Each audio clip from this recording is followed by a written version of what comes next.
ಇದು ನನ್ನ ಸಿಟಿ. ಇಲ್ಲಿ ಎಲ್ಲ ಕಡೆಯಿಂದ ಜನ ಬಂದು ಸೇರ್ಕೊಂಡಿದ್ದಾರೆ.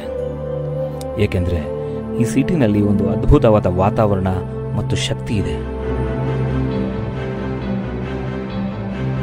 ಇಲ್ಲಿ ಎಲ್ಲರೂ ಆರಾಮವಾದ ಜೀವನ ನಡೆಸ್ತಾರೆ. ಎಲ್ರಿಗೂ ಸೂಪರ್ ಕಂಫರ್ಟ್ ಸಿಕ್ಕಿದೆ.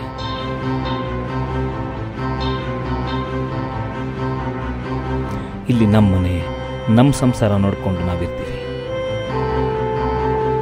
ಬೇರೆಯೊಬ್ಬರ ಯೋಚನೆ ನಮ್ಗೆ ಬೇಕಾಗಿಲ್ಲ ಅನ್ನೋದಕ್ಕಿಂತ ಬೇರೆಯವರ ಬಗ್ಗೆ ಗಮನ ಕೊಡುವಷ್ಟು ಸಮಯ ಯಾರ ಹತ್ರವೂ ಇಲ್ಲ.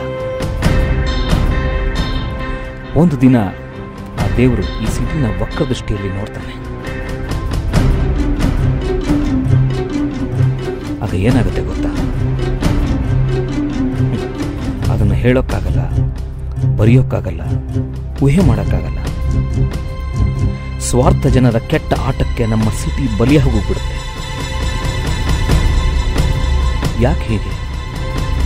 ನಾವಿದನ್ನು ತಡೆಯೋಕ್ಕಾಗಲ್ವಾ?